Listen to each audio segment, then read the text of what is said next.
What's up, everybody? Hope you're having a great day. We've got another floating hands video. I'm going to try to work this in more as like business content because that's typically what does better on my channel. However, I think this is just a good alternative to the talking head with images popping up. So I'm going to try to work this in every once in a while. Hopefully it works out for you all too. A lot of value, I think, in this video in terms of knowledge, so try to stick with me here. But I'm going to show you a couple cards and opportunities that I'm seeing on TCG Player and then selling on my personal eBay store. And we'll try to work our way into the Pokemon, but I'll start here with some One Piece cards. Shout out to my buddy Gumpbrave. He's been hoping that I'll share some takes on One Piece. I'm not heavily involved with One Piece, but I've always kind of been buying a little bit here and there. Probably in hindsight, not to the capacity that I should have been, but today I'm going to talk about a couple of opportunities I see. So this first card I'm going to discuss is a Boa Hancock from the illustration box.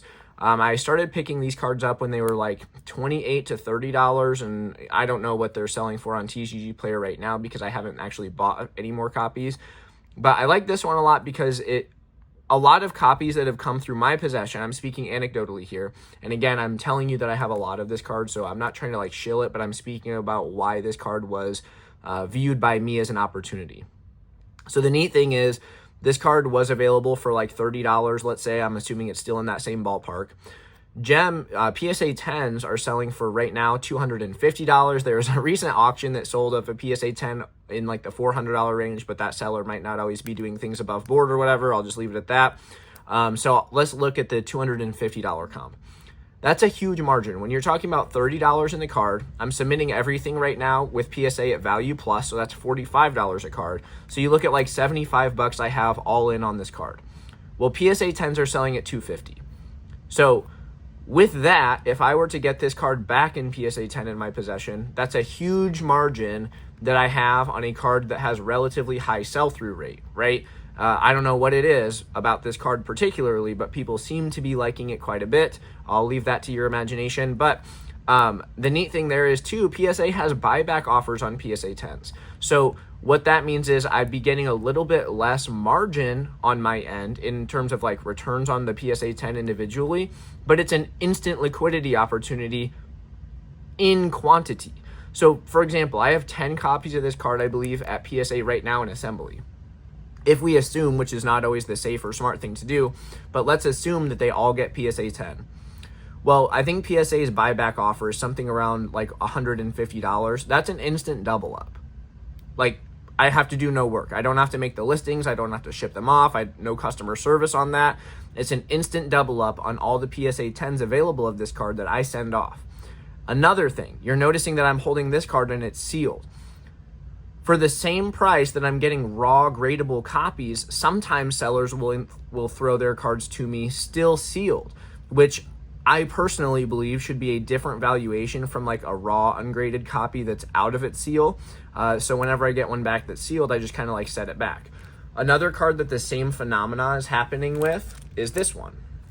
So this is the Luffy ST10-006. Obviously, this is just a cool card because you're featuring Luffy, Sabo, and Ace all on the same card. They're like, you know, the Brotherhood or whatever within One Piece. This card has a very high sell-through in raw, ungradable condition. I'm selling them at like $20 a card, and they're selling pretty much the same day I list them at that price. And I also, every once in a while, will get sealed copies when I purchase them. So, like, all of these ones right here, I purchased the last round of buys for this card specifically. I got each of these for 14 bucks.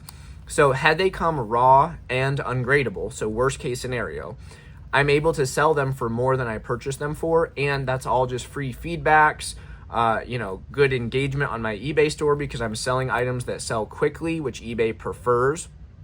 And then also, any copies that happen to come in gradable condition have a chunky margin in PSA 10. So that's like a win-win all around.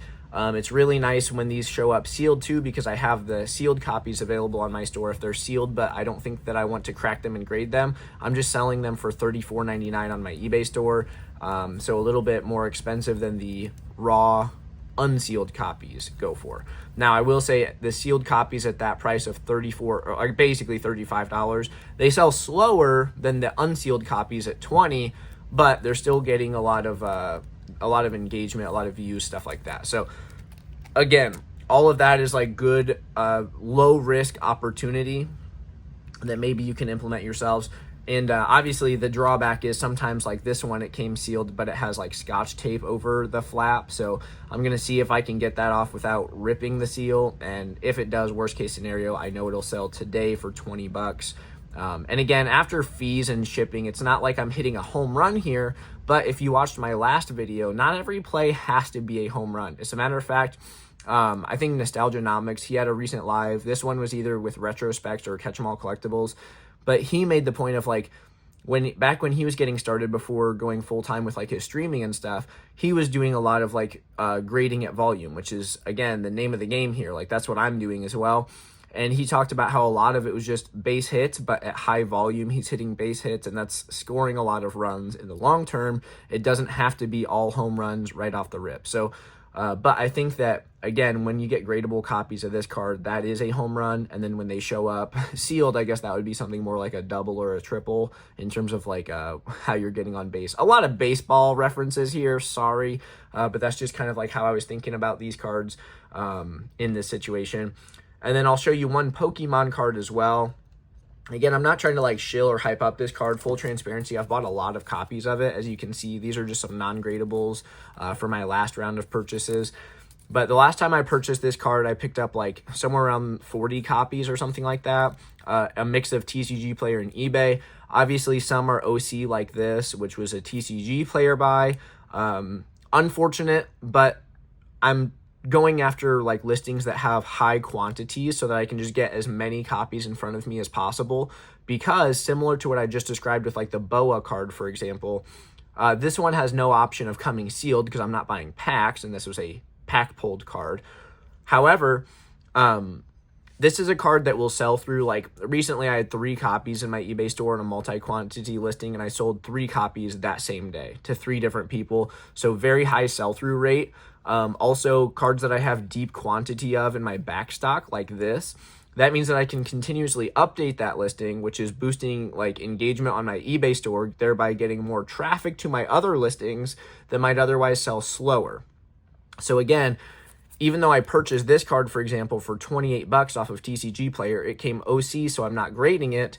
This is still going to convert to a $32.99 sale on my eBay store, which again, just after shipping, I do free shipping. So $32.99 minus shipping, that's a break even. And then I'm taking the eBay fees on the chin. However, these are all converting into positive feedbacks on my store, engagement, which then helps interactions with some of my other potentially slower selling listings.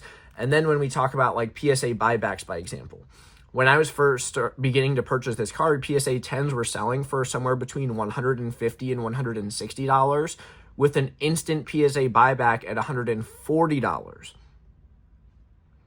So it's like if you hit a PSA 10 on this card, you're getting a triple up without having to do any additional work of actually handling the 10s, shipping out the 10s, doing customer service on your store for the 10s. All I'm doing is selling the raw ungradable copies, and I'm marking them as pre-graded, ruled out as gem candidates. So that tempers like the expectation from buyers. They know what they're getting. They know what to expect, what not to expect.